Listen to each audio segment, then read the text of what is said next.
Hi, and thanks for joining us. This is tplmedia.ca/local. I'm Mike, and joining me for today's discussion, Paul Micucci. We are talking about day trips that you can make from major centers across Ontario within 2 hours and change your summer. Today's show, by the way, brought to you by Less Lethal. Personal safety starts with being prepared. Visit lesslethal.ca and explore innovative legal personal safety products designed for peace of mind. Lesslethal.ca. Be ready, be confident. Paul, thanks for talking summer adventures with me. Yeah, thanks, Mike. Beautiful places to travel right around here in Ontario. I've been to many of them, quite frankly. I've been to all of them. Yeah, I think I have two now. Kicking off Elora Gorge. And so I was lucky enough in my youth to actually go build a development just around Elora Gorge. It's absolutely stunning. It the is. Waterfalls. Yeah, the limestone cliffs, the village, small village for shopping. Yeah. And the hiking and the trail. So if you get a chance, go check it out. It's very beautiful. What trail is that? Is that part of the Bruce system? Yes. Yeah, fantastic. And a shout out to the Grand River Racetrack guys. I love those guys. So if you get a chance and go for an evening, bet some horses, have some fun. They have some good gaming there. The guy who started it is an amazing guy. He's actually a vet. Who started the property, Oh, wow. built the property with the association there. Just amazing people. It's a beautiful place to have dinner. The waterfalls there. What is it? An hour and a half maybe from Toronto? Yeah. I actually went. I went to get a horse there a couple months ago. Had a beautiful trip driving from Toronto out to Elora Gorge. Did the round trip in like 3 hours. Yeah, and it is a beautiful drive. That's the other thing. From Toronto, if that's your perspective on Elora, wow, it's a beautiful drive as you hit the rolling hills out there. And just gorgeous. well, that's what we've done here. What we did was we took major cities across Ontario, and we thought, okay, what can we do within a couple of hours? Because people, honestly, I think financially speaking, our economy is not at its peak, I don't think, at the moment. People are stretched thin, but summer's here. What can we do to add memories and not hit the pocketbook too hard? But yeah, no, Elora Gorge is definitely one of the ones that I would make a trip to. What else is on your list for the Toronto area? Perth. So it's interesting when people think of Ottawa, and I spent a couple years in Ottawa with a large development that I was involved with. I almost ended up living in Ottawa. But it's tempting, right? It is. But Perth, on the outskirts of Ottawa, is one of the prettiest little heritage towns you're going to find. And from the shopping to the 19th century architecture, just gorgeous. You don't have to always stay in the main city. I always tell the newcomers to Canada, they want to go to Niagara Falls. They want to go to see the Parliament Buildings. Okay, fine. But you know what? Stay outside the city, get to see the small cities, get to know the people. Those are the things that matter. In that area, another one that I swear I had never even heard of. I saw it on the highway as I went to Ottawa or made my way to Montreal, and that's Merrickville. And I made the stop in after one of our trips recently. I know it well. It's very beautiful. It's the head of the canal system there, the Trent Canal, and also just a beautiful little village. The shopping there is great. There's enough restaurants for all the tourists to go to. And then, of course, the park areas and the trail system there are just incredible. Once again, just a couple of hours outside of Ottawa. Yeah, and on the way up to Ottawa, if you're going to make a few-day trip, you got Thousand Islands. So, again, another property, built it, was involved with it early in my life.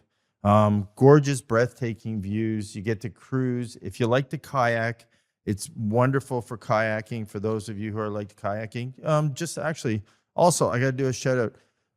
If you're in or by Ottawa, there's some really great rapid whitewater rafting. Absolutely. It's not too aggressive, quite frankly. You'll love it. There's Wilderness, there's Owl, a couple of good companies out there. You can jump out of the large whitewater rafts and float down the river. You can do a little cliff diving. Your kids will love it. It'll be a memory. My sons still talk about cliff diving in the Ottawa River to this day.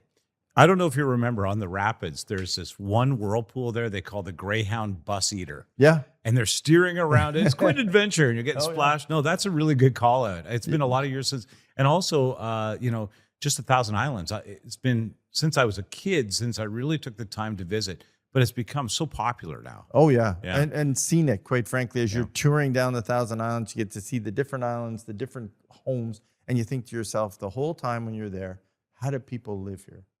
Right. Yeah, and they do. Right. And you'll see some great boats, by the way. You so think that's really I nice. could only play here. Yeah. I couldn't work here. I could only play here. But they do. Out of Sudbury, one of the ones that I owe this park a debt of gratitude because it has been the site of so many good family memories. But just over an hour from Sudbury, Killarney Provincial Park, Yeah. the white quartz ridges, all of the beautiful scenery there. You talk about topography. The lake, by the way, is literally crystal clear. You can see the rocks at the bottom. This beautiful array of colors that you can see right at the bottom. And fishing is ideal. It is, by the way, I think the canoeing capital of Canada. Yes. People love to canoe there. They love to canoe. Again, and earlier in my life, built a project up in the Sudbury area, hunting, fishing, canoeing. Yeah. It's crazy. And the funny thing is, not a long story. I'm building the project, and all of a sudden one day, no one shows up on site. Why? I thought, well, did I say something wrong yesterday? Was I too mean in the Did I do? Was I too mean in the construction meeting? They went hunting for 2 weeks. That's it. Everybody gets their tags and it's time to go. I didn't know. I was a newcomer to the area, and I was like, okay. So they all left, and every single trade left and went hunting. It's part of the culture. Yeah. Part of the lifestyle. Yep. Also in the area, and stop me on any of these that you'd recommend. Manitoulin Island. Oh, beautiful. Yeah. Yeah, absolutely beautiful. You got to go see it. If you haven't, as a Canadian, it's one of those must-see opportunities that you got to go see. For French sure. River National Park. French River is stunning. There is a span bridge at French River Yep. that is one of the most photographic scenes that you will ever see. And you could just stand on that bridge looking down the river on either side. Absolutely stunning. And then once again, the trail system there is expansive, and you can pick, sort of, maybe you want to do a 2-hour hike. That's okay. Maybe you want to spend a whole day and even camp. Those are the options that are there for you. Chutes Provincial Park. Have you been there? Well, I was going to say, it's funny. You beat me to it. You hit on it. I know everyone loves to camp, and you're hearing more about it, and people are going down towards Niagara and other places. Go north and see these campgrounds. For those of you who haven't spent a lot of time camping or just started camping, as you kind of advance in the camping world, these are the places you got to go see, because the camping up here is off the hook. The other thing is, once you start camping in these more remote areas, they have a selection of, okay, you're a novice camper, but you are at this and you really want to get into the woods. Yeah. Here's what we have for you. And both options are beautiful. Compass, please. Compass. Yeah, compass, advice. please. And know how to read your compass. Oh, Thank and you. for goodness sake, take something to hydrate. We know you need to hydrate. North Bay. Now, this is an easy one for me. My neck of the woods. Samuel du Champlain Provincial Park. Yeah. In Mattawa, there is a part of the Mattawa River that opens up into this, what feels like a lake. Around it are waterfalls, what feels like mountains around you. It is very much a different Ontario. If you haven't been there, Samuel du Champlain Park is an absolute must. It's perfect for canoeing, for kayaking. So here's what happened in this area. The voyageurs made their way down from Hudson's Bay. They got onto the Mattawa River, and then they found this area that opens up. Right now, there's a place called Mattawa River Resort there. And just in that area, the river opens up. It feels like a lake. And that became a settling point along the river for the voyageur. So there's vast history there. There's beautiful scenery. The fishing is like nothing else. And I would absolutely recommend it. Algonquin Provincial Park, obviously on the list. Yeah. If you live in the area, you've probably spent some time there, but worth revisiting. They have revamped wildlife programs. They have new sites and new accommodations. Algonquin has really made an effort over the last decade to pour it on and meet the demand for local tourism and frankly, tourism from around the world. It's a great area. And, my background, a lot of us immigrated there when we came to Canada. So quite frankly, still family in that region. Oh, Italian, the Italian yeah. community, absolutely, yeah. Yeah, and the guy I worked with, actually interesting, owned a lodge, a beautiful lodge up there that we spent a little bit of time at, and when my kids were young, beautiful. So here's the thing. I don't know how to say this. Is it Duchesnay Park or Falls. Duchesnay Falls? Yes. Okay, if I've said it wrong, please correct me because No, I think you're right. it made the list. I have never been there, but I would love to find out more. In the comments, make your recommendations for 2-hour trips out the major cities where you are. What else is on your list, Paul? Sault Ste. Marie, so Lake Superior Provincial Park, right? Yeah. Again, not many people think about this place, but again, the joy. This was a program that the government figured out years ago, and they moved crown corporations out to smaller towns in Ontario. Sault Ste. Marie was one of them, and the luck of the draw that people had moving there to work in these corporations is they got to enjoy parks such as Superior Provincial Park. Yeah. Beautiful park, beaches, waterfalls, great coastline, very pretty, spectacular views. And when you're up that way, you know, Chippewa Falls, go see.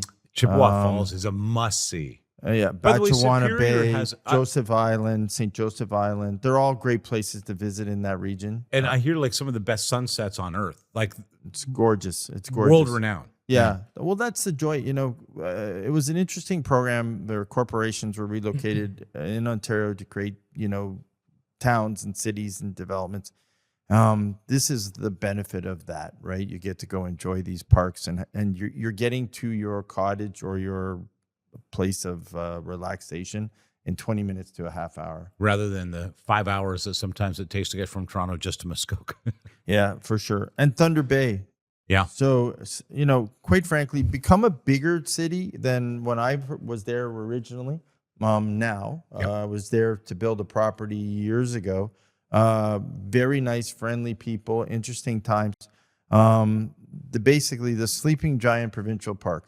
It's incredible. Yes. I only spent a little bit of time there. I can only say I was on there for a couple of days.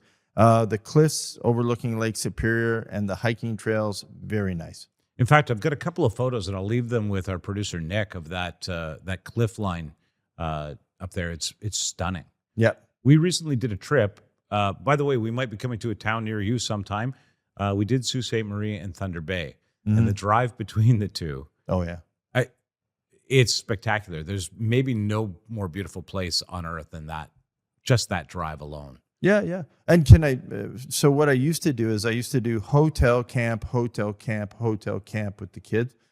Gave us a time to shower up, grab a nice dinner, and get back in the game. And then a couple days camping, you know, because they weren't used to it. You know, you don't have to go and to be outside for 7 days. You can break it up. You can move a little. You can go from place to place. That's good advice. You're going to see inlets. You're going to see falls. You're going to see provincial parks. There's all kinds of things to do in this region. And quite frankly, break it up. You know, I think that's good advice. Spend a day swimming. Spend a day kayaking. Spend a day trail walking. You know, enjoy yourself. But you know, if you plan it really well, you'll figure it out. You know, you just made me think, if you've got 50 items on your to-do list when you do this, you've made a mistake, I think. Yeah. Pick one thing to do every day, Yeah. and then you'll find other adventures along the way. That's what we used to do. Yeah. And we used to have a blast, whether it be bike riding or kayaking. And Yeah, that's the thing for the day. And you're Yeah. going to put your effort into that and really experience it. You don't need to fit in 30 things in a day. You know, you can always make the trip back. now going the other way, so going west, I wanted to just mention a couple more, Mike, that I spent a ton of time here when I was younger, Grand Bend. Oh, yeah. Yeah. So the provincial park, you go up there. Camping is spectacular. It used to be quite a party zone. I think it's become more family friendly now. But the water is warm. It's beautiful waters, and quite frankly, it's the Lake Huron sunsets. Incredible. And if those of you like to do any windsurfing or water sports, please, you know, it's a great place to do it. And it's, you know, the water, Grand Bend, the water levels are low, fairly far out, so you can kind of move out. Okay. Yeah, it's like when you go to Wasaga Beach. You can actually get out there. Yeah. You're not in any. You can actually enjoy the water before it becomes too deep for you. Yeah. Too deep, and it's sandy and it's Oh, that's clear. good. It's very beautiful. Well, yeah, if you're doing kite surfing or anything like that, it's perfect for that. Exactly. That, low surface. And So, that's what we used to do. We used to take our, in those days, we used to take our volleyball nets and our windsurfers, play volleyball in the afternoon, windsurf at 4 when the winds got higher, and then call it a day and barbecue and be done. sounds like they might still be doing that at Grand Bend, by the way. Yeah. Also, room for families. Yeah, exactly. Point Pelee National Park. Never been. I've never been. Okay, so this is up Windsor Way. Spent a ton of time up here. Now, it's the most I was- southerly point in Canada, isn't it? Yes. Okay. Yeah. More south than the U.S. Yeah. Yeah, a lot of the U.S. states. So, Amherstburg, Rundo Provincial Park, all these places that are in the region. But, you have the winery. You have, for those of you who are bird watchers, this is an amazing friend of mine does bird watching, and he's always up here doing marsh walks through the boardwalk. Again, looking at the sunsets over Lake Erie. So he's always up bird watching and going for walks in this region. Beautiful homes. So if you get a chance, go through the area. It's spectacular. It's become quite of a retirement mecca now. So down this way, a lot of people, when they who have a few bucks, when they retire, they go here. Because from Toronto, it's about it's close. It's not that far away. So you're three and a half, 4 away, hours. Yeah. And quite frankly, the weather is about 10 degrees warmer. I have noticed that. Yeah. So Yeah, over the years of visiting that area, you think, oh yeah, you actually get a few more weeks of nice weather in this area, Yep. which means into the fall, some of these. Oh, we'll have to come back and do this in the fall yes. because there's recommendations we can make that are just really fall specific. But this is an example. Okay, 3 hours outside of Toronto, 3.5 hours outside of Toronto, you get an extra maybe 3 or 4 weeks of good hanging out weather. Exactly. Yeah. You can still go biking. So end of September into October, you still can move really easily with just a sweatshirt on. All right. Well, there you go. We've got a bunch of, and you know what? If you'd like, please, as I say in the comments, if you've got a suggestion we missed, we want them. Don't hesitate to put them in there. These have been, journeys and adventures within a couple of hours of major cities in Ontario. And we appreciate you taking the time to find out more. Paul, thanks for sharing these. Thanks, Mike. A lot of good memories. Man.